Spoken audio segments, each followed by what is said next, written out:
वेदांताचार्य नारायण महाराज की जय.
हरणे माझे हरले चित्त भार वित्त विसरले, आता कैसे जाऊ घरा नोहे बरा लौकिक.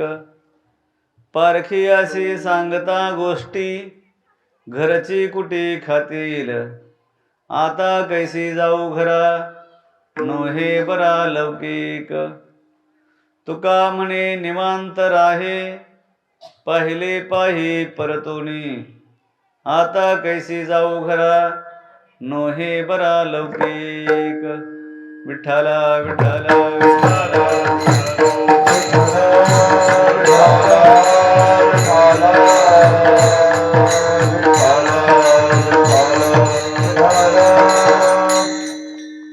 पवित्र पावनभूमी श्री क्षेत्र कोल्हार कोलोबाईचे या पावनभूमीमध्ये बालब्रह्मचारी मारुतीरायाच्या या पवित्र दरबारामध्ये संत श्रेष्ठ वामनभाऊ महाराज, संत श्रेष्ठ भगवान बाबा, संत श्रेष्ठ श्री गुरु नारायण महाराज या महान संतांच्या आणि अखिल कोट ब्रह्मांड नायक भगवान परमात्मा पंढरीश पांडुरंग परमात्मा श्री विठ्ठल रुक्मिणी या मूर्तीच्या प्राणप्रतिष्ठेच्या वर्धापन दिनाच्या निमित्ताने आपल्या गावामध्ये हा विशाल असा भव्य दिव्य कार्यक्रम चालू आहे. त्याची सांगता आज मोठ्या वैभवपूर्ण सांगता होत आहे. मोठ्या आनंदात, उत्साहात आणि भक्तिभावाच्या वातावरणामध्ये या कार्यक्रमाची सांगता होत आहे. जसं यज्ञ केल्यानंतर जेव्हा आपण पूर्णाहुती देतो तेव्हा यज्ञ पूर्ण होतं. मंदिराच्या शिखरावर कळस बसवल्यानंतर मंदिराचं काम पूर्ण होतं. लग्नात साडं भरल्यानंतर किंवा फळ भरल्यानंतर लग्न पूर्ण होतं. त्याप्रमाणे सप्ताहात काल्याचं कीर्तन झाल्यानंतर सप्ताह काल्याच्या कीर्तनाने पूर्ण होत असतो. हा कार्यक्रम भव्य दिव्य असा हा कार्यक्रम आज आपल्या गावामध्ये पूर्ण होत आहे. गावातील सर्व मंडळीच्या अथक अशा परिश्रमातून, सहकार्यातून, वडीलधाऱ्या माणसांच्या आशीर्वादाने हा कार्यक्रम अतिशय गोड आणि भव्य दिव्य अशा प्रमाणात संपन्न होत आहे. आणि विशेष करून गावातील जी ही तरुण मंडळी आहे, मुलं, या तरुण मंडळीच्या अथक परिश्रमातून हा कार्यक्रम गोड असा संपन्न होत आहे. आदरणीय मेजर आपले शिवाजी मेजर यांनी हे सगळं सर्वांना एकत्र घेऊन सुंदर असं कार्य चालवलेलं आहे. पाठीमागं मंदिर त्यांनी भव्य दिव्य ह्या गावकऱ्यांनी हे मंदिर बांधलेलं आहे. प्रत्येकाचा सहयोग या मंदिरामध्ये आहे. मंदिर असं सुंदर मंदिर बांधलंय की ते मंदिर बघितल्यानंतर डोळ्याचे पारणे फिटतेत असं मंदिर आहे. मूर्ती हुबेहूब आहेत आणि पांडुरंगाची मूर्ती, विठ्ठल रुक्मिणीची मूर्ती अतिशय बोलकी आहे. हे मूर्तीचा वर्धापन सोहळा आहे. हे अतिशय आनंदाची गोष्ट आहे. देवाधर्माचे, संतांचे वर्धापन करण्याची संधी मिळणं हे सुद्धा नशीब असावं लागतं बरं का. ज्या अर्थी आपल्या हातून या संतांचं, भगवंताचं वर्धापन सोहळ्याचा कार्यक्रम आपण आपल्या हातून होतोय, त्या अर्थी आपले हात निश्चित भाग्यवान आहेत. धन्य धन्य आहात तुम्ही.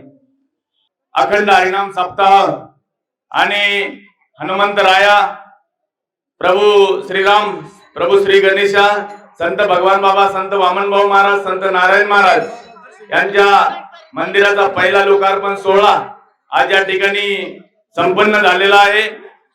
गेल्या 7 दिवसापासून आपण या ठिकाणी ज्ञानदान आणि अन्नदानाचा कार्यक्रम घेतलेला आहे. पहिल्या दिवशी हरिभक्त परायण पुरुषोत्तम महाराज मचे यांचं या ठिकाणी जाहीर हरिकीर्तन झालं. त्याचप्रमाणे संत पूजन अभिमन्यू गर्जे पाटील ट्रान्सपोर्ट संभाजीनगर यांनी त्या ठिकाणी दिलेला आहे. महाप्रसादाची पंगत चौगुलेवाडा मित्रमंडळाच्या वतीनं त्या ठिकाणी झालेली होती. दुसऱ्या दिवशीचं कीर्तन हरिभक्त परायण रामकृष्ण महाराज शास्त्री विठ्ठलगड पांगरा यांच्या माध्यमातून झालं. संत पूजन ग्रामपंचायत आदर्शगाव कोलारच्या यांच्या माध्यमातून झालेलं आहे. महाप्रसादाची पंगत आपल्या गावातील पौर्णिमा माता, कोलबाई माता ग्रुप आदर्शगाव कोलार यांच्या वतीने दिलेली आहे. त्याचप्रमाणे तिसऱ्या दिवशीचं कीर्तन हरिभक्त परायण भाग्यश्रीताई जरे यांचं झालं. संत पूजन श्री पोपट बोसाहेब जावळे यांनी घेतलेलं होतं. महाप्रसाद समस्त गावकरी मंडळीने दिलेला आहे. त्याच्यानंतर हरिभक्त परायण अमृताताई महाराज आवटी यांचं या ठिकाणी हरिकीर्तन झालं. संत पूजन संघर्ष युवा प्रतिष्ठान आदर्शगाव कोलार यांच्या माध्यमातून देण्यात आलं. महाप्रसादाची पंगत समस्त गावकरी मंडळी कोलारने दिलेली आहे. महाप्रसादाची पंगत गावकरी मंडळीने या ठिकाणी दिलेली आहे.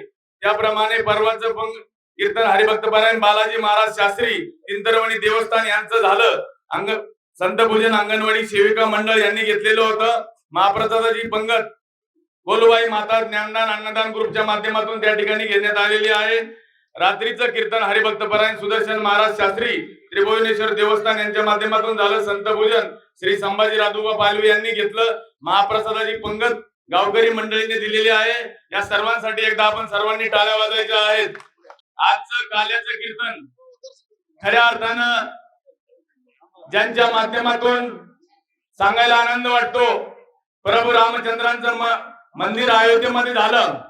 या देशाचे लाडके पंतप्रधान आदरणीय नरेंद्रजी मोदी साहेब यांनी स्वतः हरिभक्त परायण गुरुवर्य शांती ब्रह्म आदिनाथ महाराज शास्त्री यांना त्या ठिकाणी बोलवलं आणि अयोध्येचा त्यांचा चरण स्पर्श आज खऱ्या अर्थानं आपल्या कोल्हार गावाला या ठिकाणी झालेला आहे. संतांचे चरण आपल्या गावाला लागलेत. आदरणीय हरिभक्त परायण आदिनाथ महाराज शास्त्री यांचं एकदा सर्वांनी या ठिकाणी टाळ्या वाजवून कौतुक करायचं, अभिनंदन करायचंय.